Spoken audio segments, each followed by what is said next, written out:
Good afternoon, and I'm going to call this meeting to order. Welcome to the February 20th. Thank you, Finance Committee meeting. It's been a long day already.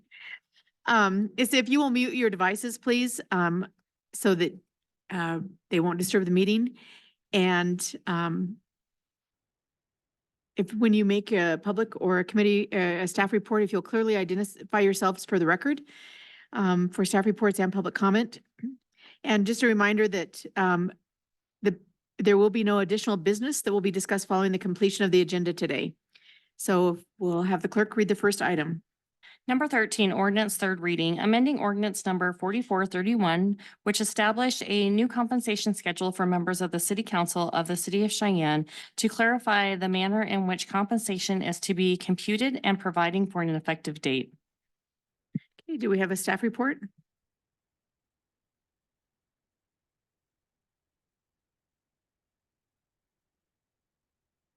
Okay, guess not. So any public comment? Any questions from the committee? Hearing, No, ma'am, I'll just say, Madam Chair, that we were informed at the last meeting of the governing body that basically the language was just some cleanup language for this ordinance, so. thank you, Councilman White. Hearing no comments or any staff report other than what Councilman White provided, I would entertain a motion. Madam Chair, I move to approve on third and final reading. Second. Okay, we have a motion by Councilman White and a second by Councilman Johnson. Is there any discussion? Hearing none, all in favor say aye. Aye. Opposed? Okay, and the recommendation from the Finance Committee will be to adopt, so. Number 14, ordinance second reading, amending certain sections of Chapter 44, Solid Waste, and Chapter 56, Noise Control of Title 8, Health and Safety, and further amending certain sections of Chapter 8, Offenses Against Public Peace and Decency, and Chapter 12, Offenses Against Property of Title 9, Public Peace and Welfare of the Municipal Code of the City of Cheyenne, Wyoming, to eliminate the potential imposition of a jail sentence for violation of specified code provisions. Welcome, Mayor. Madam Chairman, members of the committee.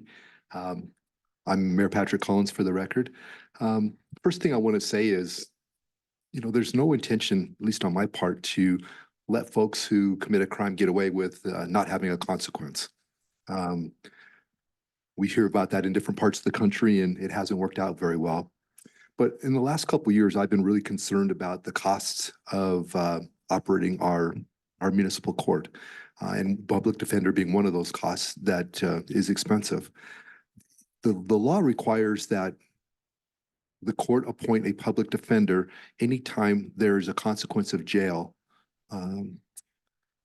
as a result of their case.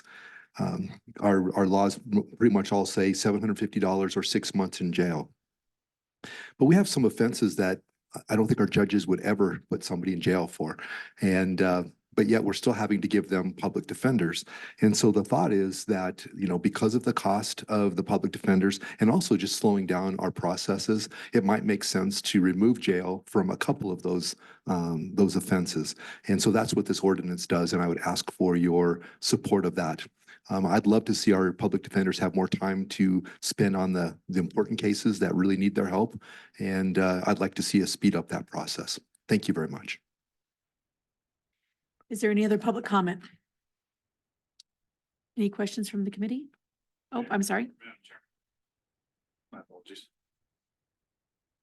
Madam Chairman, through you to the committee, my name is Andrew Sickenberger. I'm actually one of the public defenders that Mayor Collins made reference to. Well, I generally agree with him. Some of these proposed changes and offenses should remain non-jailable. My primary concern is surrounding the changes to 912-060. It's the shoplifting and the penalties for shoplifting. Namely, the proposal or the proposed changes change first and second offense shopliftings to non-jailable offenses. Currently, they are jailable. Now, yeah, certainly it's great to think, great, people won't be going to jail for this. I don't need to focus my time on it if they're not appointed a public defender. But my concern is, or stems from, a change that Wyoming state statute made in 2023. Wyoming state statute in 2023 changed to make any fifth or subsequent shoplifting, taking of goods, theft, whatever language you want to call it, a felony, regardless of value. So if someone gets to shoplifting number 5 and it happens to be a $10 shoplifting for a burrito and a soda, they could be facing a felony over that. When we take away their right to an attorney over, or their right to court appointed counsel really, over their first and second offenses, I'm going to use the term free pass. No, it's not a free pass, but they're kind of burning up 2 of their 4 misdemeanors before they get to a felony level without any advisement of the felony concern down the road. And so I think it's really a policy-based decision and fairness to defendants and people accused of shoplifting, that even if it is their first or second offense, they should have the right to court appointed counsel, not only because they may face a felony down the road without ever knowing about it and get themselves into trouble, but then also because, frankly, many of the shoplifting investigations are not that good. They may end up pleading no contest or guilty when, no disrespect to Cheyenne Police Department, there is a lack of evidence, or simply the crime doesn't really meet shoplifting, or there is perhaps some reason that they should not be found guilty of it. I am not saying that myself or the other public defenders, or should these individuals hire private attorneys, would so-called beat every first or second shoplifting offense. What I am saying is I just really want a second set of legally trained eyes on it, given the felony concerns that I have down the road. The second thing I would like to add, if I may address the cost concern that the mayor has, which I do think is a valid concern. If someone gets charged first or second shoplifting offense and they have no right to court-appointed counsel, but they choose to proceed pro se, so on their own, and they choose to go to a bench trial, which may happen somewhat frequently, then those costs end up just being burdened on the prosecutor's office and the city attorney's office. She has to call in witnesses, has to prep for a trial, maybe issue subpoenas, collect maybe more evidence, so on and so forth. Whereas I can tell you, as the attorney that probably most often works with our prosecutor, if I were to be appointed on the case, I take whatever time I need to look at it for shoplifting. Honestly, it's probably no more than an hour or so. And then I meet with her, we chat for about 20, 30 minutes, and we probably have a resolution on the table. So she does not incur the extra costs from having to prepare for a trial. The case still resolves relatively quickly, and there's been a sort of second set of legally trained eyes on it to ensure that, you know, if there is evidence beyond a reasonable doubt, then so be it, and they will probably plead guilty or no contest, or maybe be convicted at a trial, or that they're not convicted of something they shouldn't be found guilty of. And then subsequently, they're also advised of the risks of a felony down the road. I'll also add, my costs don't change.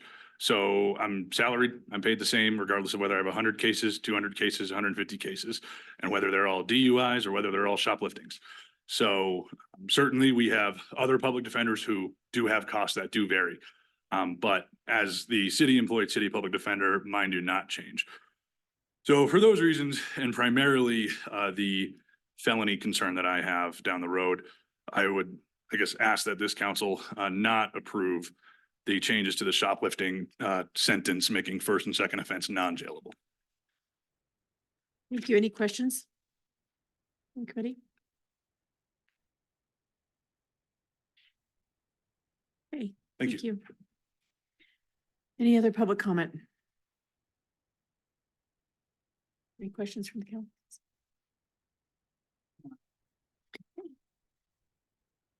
Hey. Yeah, I'm just waiting for you, for someone.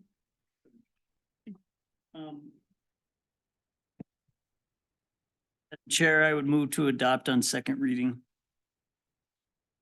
Okay, we have a motion to adopt. Is there a second? Hey, at this point, the motion fails for a second. And so there will be no recommendation from the committee. So, thank you.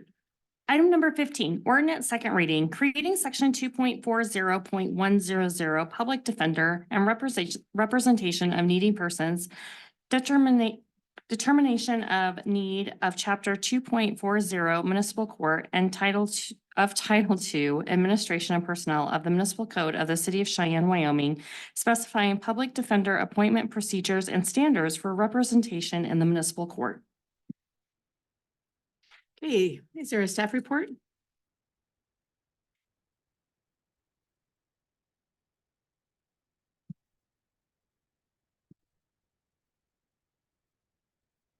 Madam Chairman, John Brody, City Attorney's Office.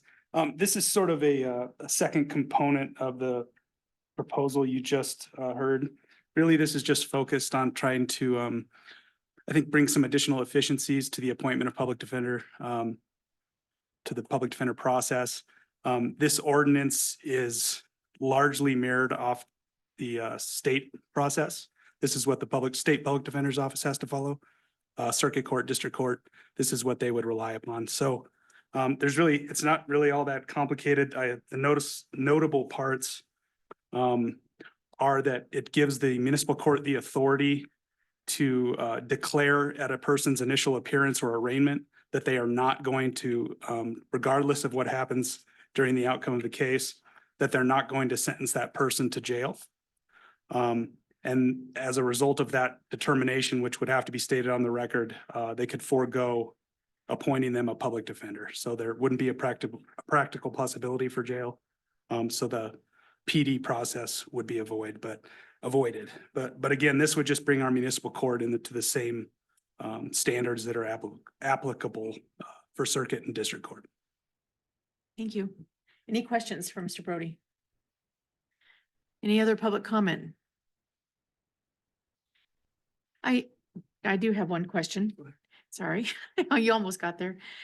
Section E, where it talks about the following income standards, are those following requirement by state statute, or are those something we've added? Because I noticed that F looks at other types of assistance that can qualify people for public assistance. And I did some math on this, and so for like a household of 2 individuals, when I look at the national poverty guidelines, and it says that a person whose annual gross income, a person, not the family, is greater than 218%, would qualify. So if they're 218%, right? And lower, and so that would be $44,559.20 that person could make and still qualify for a public defender, which is almost what a starting wage is for a public school teacher. So I'm just curious as to, that seems rather high for an individual versus a household. And I'm just wondering if we're required to use section E, or if we could use only section F in this ordinance. It's certainly within the discretion of council. There's nothing that requires on the state level that the municipal court operate under this set of rules. This is really the process that was put through the Joint Judiciary Committee at the state legislature. I know I believe the state public defender testified in front of appropriations somewhat recently that this process has been very helpful because she can feel more secure that the folks that need a public defender are getting one. The only other thing I would add is that when you look at subsection E, paragraphs 1, 2, and 3, it's a shall, a may, and a shall not. So if a person with a higher level of income has other economic pressures that are being exerted on their life, the court would in all likelihood be able to take those into consideration and appoint them a public defender, or decide that those economic pressures are not significant and due to their income level, decide that they're not qualified for a public defender. I'm just thinking that in section F, quite honestly, they've been determined to be, if you will, in need of assistance by other agencies or other entities. I don't know. When you look at a family of 6, you're talking about a person making $91,472.80 a year that would qualify for a public defender. And I think that those are extremely generous. I think those percentages, even though they may, shall, and will, right? So I'm just wondering if it may be redundant and it could just work with section F, where other agencies have determined their need. So just a thought. Well, Madam Chair, respectfully, that's a policy decision in front of this committee and in front of council. Our office takes no position on that. We're simply bringing this in line with the consistency, so all the courts know what the rules are and they're all the same rules. But yeah, that's up to the committee. Thank you. One question. Madam Chair, through you Yes. to Mr. Brody. So just to go back to what you were saying before, Mr. Brody, the state public defender did testify before the legislature last year that this process as written with Section E intact was helpful to the public defender's office. Mr. Chair, or Madam Chairman, Mr. White. The general takeaway, I think, was that she was appreciative of clear rules being put in place so that, it's statute dictating whether or not someone from her office gets a public defender. It's not, maybe the court feels a little bit more generous one day and less generous the next. So the clear rules, I think, were the main takeaway, that everybody understood what the playing field looked like. Thank you. Thank you. Any other public comment? Anything online? Madam Chair, I move to approve on second reading. Okay, we have a motion. Is there a second?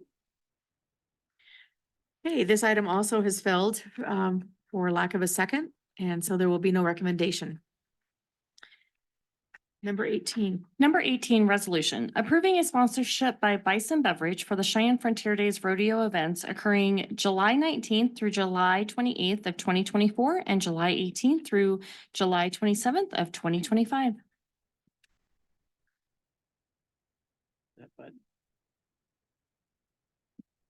Madam Chair, members of the committee, Kylie Soden, City Clerk's Office. The resolution before you is pursuant to a request received by Cheyenne Frontier Days for a sponsorship agreement with Bison Beverage. This is in conjunction with Wyoming Statute 12-5-402, which allows a licensing authority to approve a malt beverage industry representative to furnish, give, or lend money or other things of value to a licensee to support annual community events. And I will stand for any questions you may have. Thank you. Are there any questions from, any public questions from the committee or staff? I did have one, Kylie. Do you know what the sponsorship levels are for, it mentions platinum arrowhead, titanium, bronze arrowhead, gold boot, bronze, shoot 9 sponsor, and silver boot sponsor? Madam Chair, I am not sure of the details of the sponsorship levels. Chris Jones, City Clerk's on Zoom. I'm not sure if she has any additional information. She's got her hand raised. Chris, you can unmute yourself. Ah, there we go. Got to unmute to speak. Chris Jones, City Clerk, to Dr. Aldridge. I'd have to do a little more research on that, and I think that has to do with something the CFD works out with the contractee as far as the level that they are sponsoring. And I'd have to check with the folks at CFD to give you the accurate determination on that. Okay, thank you.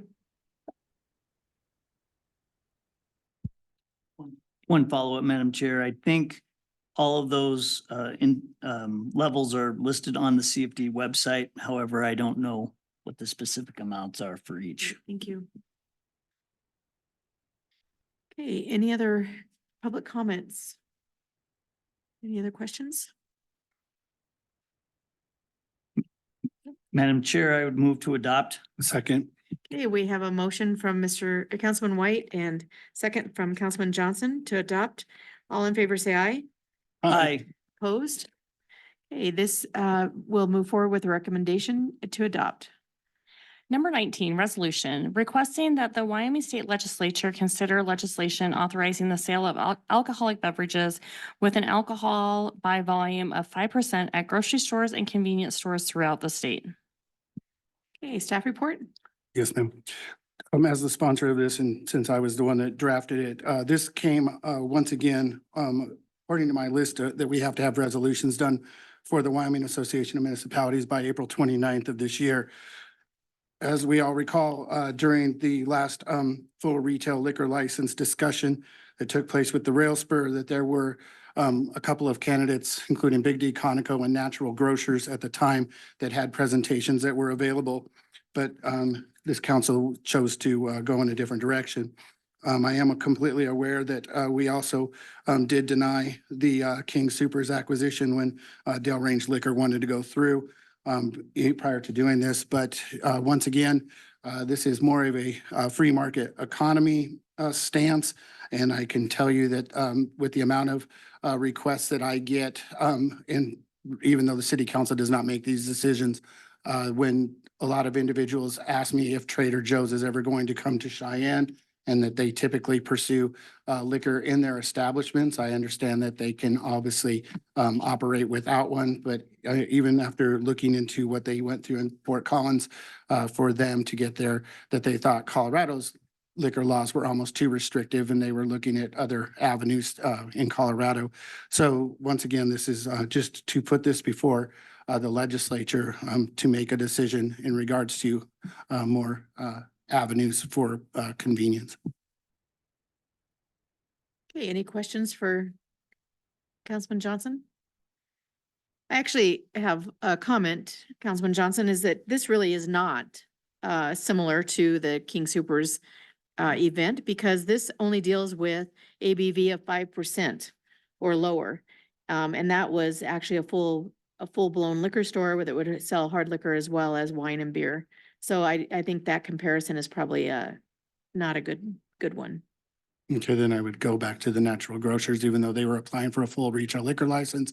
But this would also up if King Soopers was to want to seek it on their own right. And once again, I'm at the behest of the legislature because this has not been decided on a statewide issue.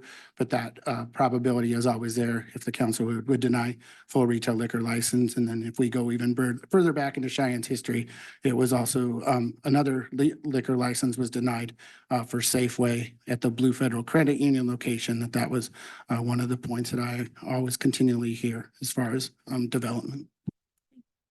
Any other questions or comments? Any public comment? Okay, hearing none, I would entertain a motion. Madam Chair, I move to adopt. Okay, we have a motion to adopt and a second. Motion by Councilman Johnson, a second by Councilman White. Any further discussion? Hearing none, all in favor say aye. Opposed? No. Okay, and am I going to vote as a? Okay, I'm going to vote a no as well. So this, there will be no recommendation on this going forward. Thank you. Number 20, resolution regarding the proposed Cowboy Solar project authorizing the mayor to pursue and secure possible impact assistance funds on behalf of the city as provided by Wyoming law.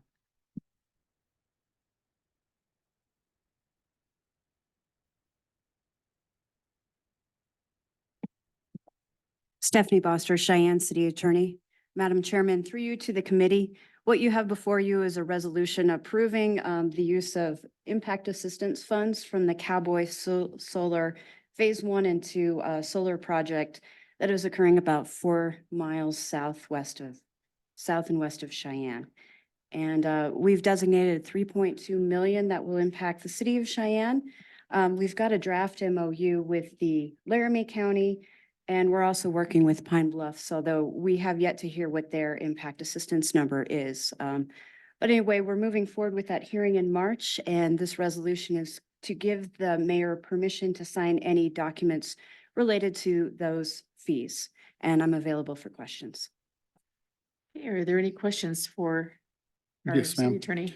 So Councilman Johnson? just on the geographic location of where this is going to be, can you go into, I could get why Laramie County would be involved, but since this is to the west of Cheyenne and Pine Bluffs is to the east of Cheyenne, why were they included in the resolution? That was a little unclear why they were, I thought it was going out there, not the other direction. So I didn't know what their impact would be, or if this is a financial impact that they're looking to get revenues from this, or is this an environmental impact? Like what kind of impact are we talking about for Pine Bluffs? Madam Chairman, through you to Councilman Johnson, I think that's a great question. The application from the company was a little over 1,000 pages long. It did identify potentially Pine Bluffs as potentially being impacted, but I don't recall that it stated anything in particular. I'll review that application again.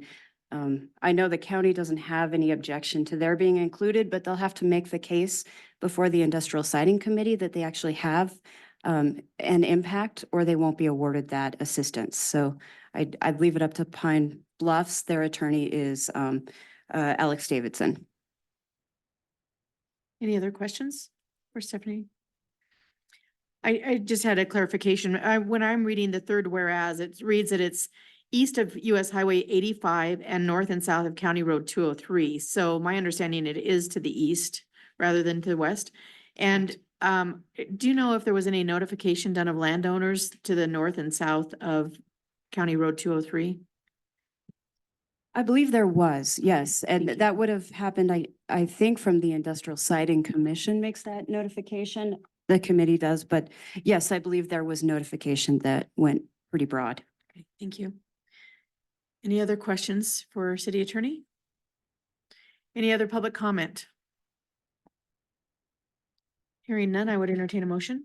Madam Chair, I move to adopt. Second. Okay, we have a motion by Councilman White and a second by Councilman Johnson. Any further discussion? Madam Chair, just a quick comment. I really want to credit Mr. Seagrave and all the efforts that you've made regarding this. I think that this is a great benefit to Cheyenne. And if we're able to get the solar project completed, will certainly be a great benefit to a lot of organizations who, like the rest of us, see very high costs in their utility bills as of late. So this is a really worthwhile project, and I hope it succeeds. Thank you, Councilman White. Any other discussion? Hearing none, all in favor say aye. Aye. Opposed?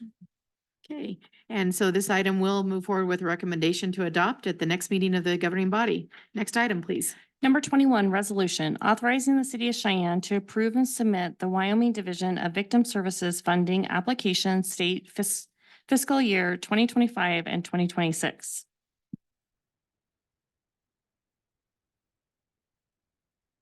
If you'll push that button right there, so it turns red. Oh, I don't think we got it. Good afternoon, Madam Chairperson and committee members. My name is Julie Anthony. I'm the Victim Assistance Coordinator for the Cheyenne Police Department. I'm here today requesting passage of the resolution authorizing the city of Cheyenne to approve and submit the Wyoming Division of Victim Services funding application for state fiscal years 2025 and 2026. Per this resolution, the Cheyenne Police Department Victim Assistance Program will apply to receive state and federal funding awarded through the State Division of Victim Services. This grant opportunity will provide direct services to victims of crime on a first responder basis supported by the Cheyenne Police Department. This biennium grant will consist of a 24-month term beginning July 1st, 2024 and ending June 30th, 2026. This grant will be utilized to provide funding for one victim assistance coordinator position and 2 full-time victim advocate positions to be housed in the Cheyenne Police Department Victim Assistance Office. The grant will allow for services including, but not limited to, direct advocacy services to victims of crime, crisis intervention for victims, family members of victims, and witnesses of crime, community collaboration and engagement, emergency assistance to the community, and training. These services are crucial in providing support and healing to victims of crime. And this proposed estimated cost for our program for state fiscal year 2025 would be about $232,530. If funding from the state remains consistent from the last cycle, the city would need to provide approximately 50% or $115,795. The state would cover the remaining $116,735. And the application due date for this grant opportunity is March 15th, 2024. I thank you for your time and consideration, and I'm happy to answer any questions you may have. Thanks, Julie. Are there any questions from the council? Madam Chair, just I've said this each year that the office comes before us. What the work that you all do is amazing. I wish it wasn't necessary. A lot of folks don't get to read the information that we do. But just for the record, and in this resolution, just in the last year, this office has provided support to 921 victims of violent crime. And so I think it's certainly a worthwhile endeavor, and I'm proud to support it. Thank you, Councilman White. Any other questions or comments? Any public comment? Hearing none, I would entertain a motion. Madam Chair, I move to adopt. Second. Okay, we have a motion to adopt by Councilman White and a second by Councilman Johnson. Any discussion? Hearing none, all in favor say aye. Aye. Opposed?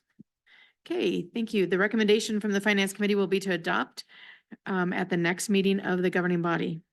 Number 23D, contract modification number 3 to contract number 6798 between the City of Cheyenne and Tri-Hydro Corporation to extend the term for 1 additional year for additional Happy Jack landfill environmental monitoring services.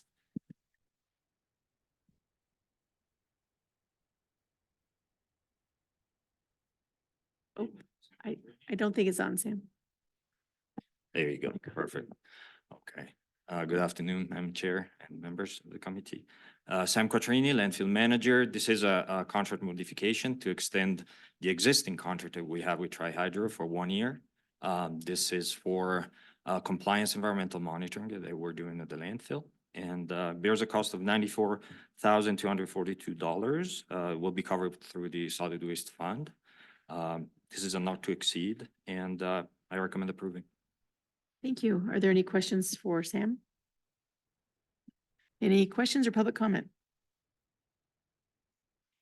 Hearing none, I would entertain a motion. Madam Chair, I move to approve an amount not to exceed $94,242. Second. Okay, we have a motion by Councilman White and a second by Councilman Johnson. Any discussion? Hearing none, all in favor say aye. Aye. Opposed?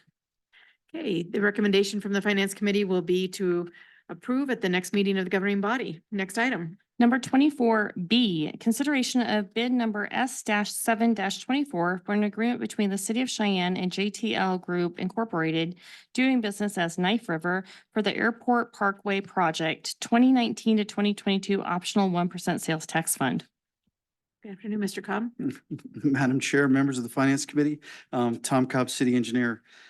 Before you and for your consideration is the bid for known as Airport Parkway. We had 3 subsequent bidders on this one, JTL Corp., known as Knife River, Ryman Corp., and Simon Contractors. Obviously, the apparent low bidder, JTL Group, Knife River. The bids were reviewed by Mr. Berta and myself, and I recommend that we accept the lowest bid from JTL Group, known as Knife River. The total bid for the base bid plus alternate one is $3,601,036.35. The project is scheduled to be complete by December of 2024 at the end. Funding will come from the 1% sales tax 19 to 22. And with the rudimentary map that I put on the back, just to give you an idea of what the alternate is, it's the east-west portion of Airport Parkway. Both the north-south legs, both on the west and the east side, are the base bid. And if you have any questions of me, I'd be happy to answer them now. Councilman White? Madam Chair, Tom, can you just give us a general synopsis on what this project entails? I see on the map, it's a reconstruction and rehabilitation. But can you just talk a little bit about what some of those things are, just for the record? Sure. Madam Chair, through you to Councilman White. Basically on the 2 east, let's start with the west leg. That would be a rehabilitated leg of that. So we're mill and overlaying, patching and fixing all the concrete along both that section. The east side is a reconstruction. There are some significant drainage issues. We're putting a new storm sewer pipe in. I'm allowing for parking next to the softball fields there right now. There is none, so we're widening that street out, and it will go all the way around that corner. And then also improving the greenway crossing there as well. I did move it slightly, and we added some additional signage. It gets quite a bit of traffic, more than what we would suspect, and they come at a pretty high speed. And then lastly, the bid alternate then from the east-west leg, which is in yellow there, that's mostly all mill and overlay. We're about ready to lose that piece, but there's a significant amount of concrete that is in dire straits, and that's why it's so expensive. And if you look at that alternate bid, it was just about 900 and some thousand, just off the top of my head. So I hope that helps you out, sir. It does, thank you. And if anybody's driven that area, this project's certainly needed. So just wanted to get a brief overview. Thank you. Any other questions? Yes, ma'am. Yes, Councilman Johnson. Did we have any conversations with the people that live on Cheshire, Andover and Fifth Street? I know a lot of people, for some reason, circumnavigate the roundabout and take this road. So I know that we're probably going to hear more traffic concerns. I already hear about traffic concerns on those roads through that neighborhood for people trying to avoid the roundabout, and because they're relatively straight, people use excessive speeds there. And so I know, in the past, the Airport Parkway was looked at as kind of a speedway anyways. But did we have any communication with those neighbors, knowing that this is going to be shut down to experience increased traffic through their neighborhoods? So Madam Chair, through you to Councilman Johnson. So the only neighbors that came out or we have spoken to are directly on that east side. But I just want to make it clear to everyone as we move forward, I have in the works another project. That project is going to address the main concern. There's not a lot you can do with these speeds. I mean, the reality is, we're going to narrow it down with some of the lane wisp, the way we stripe it, but you're only going to see about a 2 to 5 mile an hour difference in that. That's the reality. But a separate project from this that I'm looking at are operational improvements to the Converse roundabout, which I'm going to try to get this done in the next year and a half. But what that'll do, sir, is it'll modify the operational considerations for that roundabout, add some shielding. We're also going to change signage, and we're going to make it act more like a single lane roundabout. Now, the bad part of this is the fact that during the peak hour, we're going to get some disruption and people are going to get delayed. But overall, we've seen a really high crash rate throughout that roundabout, and it just needs to be, multiple crashes. Even some of the same folks that have had multiple crashes just in a short period of time. It's unbelievable to me. So the severity has gone way down, but the incident rate is super high. But again, it's going to look more like a single lane roundabout. It'll act that way, and I think it'll be easier for folks to use. Bad part is operationally, the level of service is going to drop slightly in the peak hour, but hopefully that addresses your concern, sir. Yeah, I knew that at several town halls that I had attended, that was what, I believe it was when we were doing the airport construction, that the neighborhood had come out and was more concerned about when we did the Airport Parkway on the west side, that when that was closed down, that they were worried that more people were going to come through their neighborhood, because of the roundabout, that they try to avoid that entire circle. So I didn't know if we had reached out to them, but I'm taking it as not. So hopefully, if anybody watches this meeting, they'll know that. And of course, when the road construction signs go up, they're going to know that this is an alternative. So. Madam Chair, just to address further to Councilman Johnson. So when we do get this now, we'll allow the contractor to go ahead and contact all these folks. We'll make sure that they know what's going on, and we'll get them all letters sent out. Thank you. Any other questions? Any other public comment? Seeing none? Madam Chair, I move to accept the bid in an amount not to exceed $3,601,036.35. Second. Okay, we have a motion from Councilman White and a second from Councilman Johnson to approve the bid. Any discussion? Hearing none, all in favor say aye. Aye. Opposed? The recommendation from the Finance Committee will be to approve or accept the bid at the next meeting of the governing body. Next item. Other items for the agenda, resolution, approving the Environmental Protection Agency Climate Pollution Reduction Planning Grant, that's a mouthful, in the amount of $1 million to pursue greenhouse gas reduction plans and initiatives such as the Community Solar Project. Staff report. Madam Chair, members of the committee, Tom Seagrave, Ward 2. I'm here with our prolific grant manager, Ms. Smith, to talk to you a little bit about the grant that she has won for the city. As you know, we're doing a number of grant requests right now. A lot of them have to do with environmental issues. And quite honestly, we've never studied our baseline, if you will, of where we're at and where we need to go. And so that was the genesis of this request. And Ms. Smith can answer all the technical questions. I'm just here to support her. So go ahead. Thank you, Councilman Seagrave. Renee?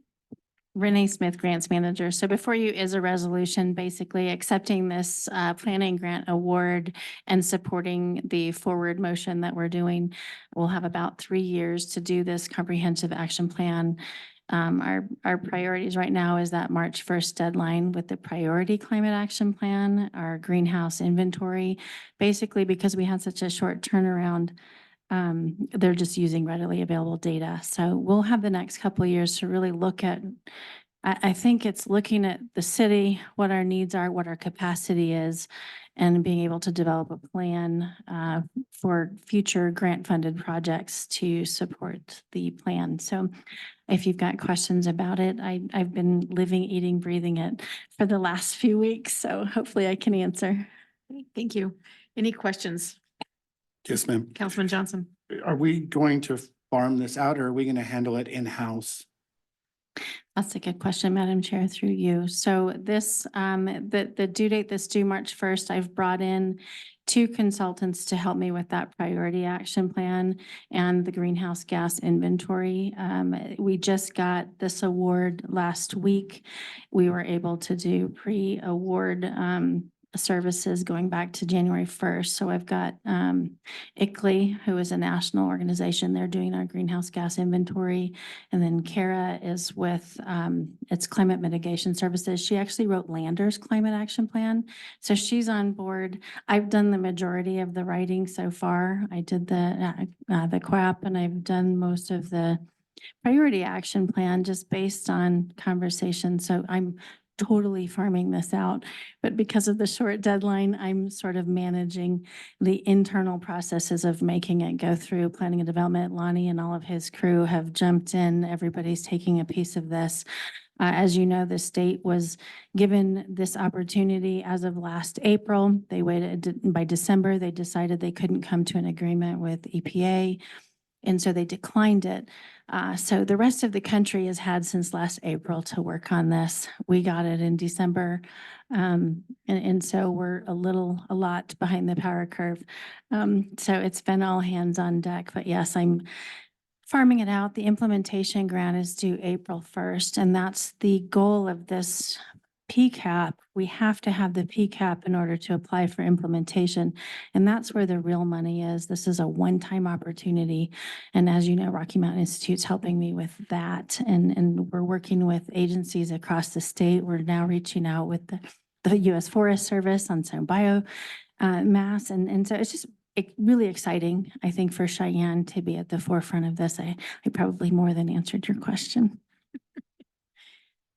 I was just worried for, like you said, the next 3 years that if, because the last thing, like, as Mr. Seagrave said, because of the amount of time and effort that your department's put into this, I just don't want you guys to drown. So that's why I asked the question. So if we do have to contract this out, then, you know, obviously we would see this probably through this committee, but I just don't want you guys taking on too much that you end up drowning on one specific project when we know you have tons of other work I to do. appreciate it. We're actually, through this planning grant money, that $1 million will fund a consultant to actually do the CCAP. It will also fund a city position. I'm hoping to bring on board a sustainability specialist. I think this is exciting for the city to sort of investigate this bigger picture of renewable energies and how we can diversify and actually become I guess it's not only helping the city, it's helping our community members offset some of these costs. So in the long run, it's a really big picture, but we should be bringing on board a staff member for the next 3 years for this that I think will pay dividends in the long run. Any other questions? I had just a couple of quick questions, Renee. I see that it's got over $400,000 for employees and for personnel and fringe benefits on page 3 of the budget summary. How many employees is that? Is that those 3, the consultant and the Madam Chair, yes, through you. So, Unanimous. so the consultant, I think what EPA came back is we could budget $75,000 a year for the consultant fee. The position, I have budgeted 65,000 plus benefits. So that does over the course of time add up to quite a bit. And then I was just curious about the equipment and supplies. Mhm. $7,800 for equipment and then 41,000 for supplies. Is that basically office supplies and a computer? Is that kind of what we're talking about for equipment and supplies? So I know you're really familiar with federal budget. So that was where we put our wiggle room to Okay. get to the million. I was working Got with it. EPA. We're good with that. That's a good explanation. Okay. Thanks. Any other questions for Renee? Councilman White? Nope. Okay. Any other public comment? Seeing none, I would entertain a motion. Madam Chair, I move to adopt. Second. So we have a motion by Councilman White, a second by Councilman Johnson to adopt. Any discussion? All in favor, say aye. Aye. Opposed? Okay, the recommendation from the Finance Committee will be to adopt at the next meeting of the governing body. And with that, we're adjourned. Thank you.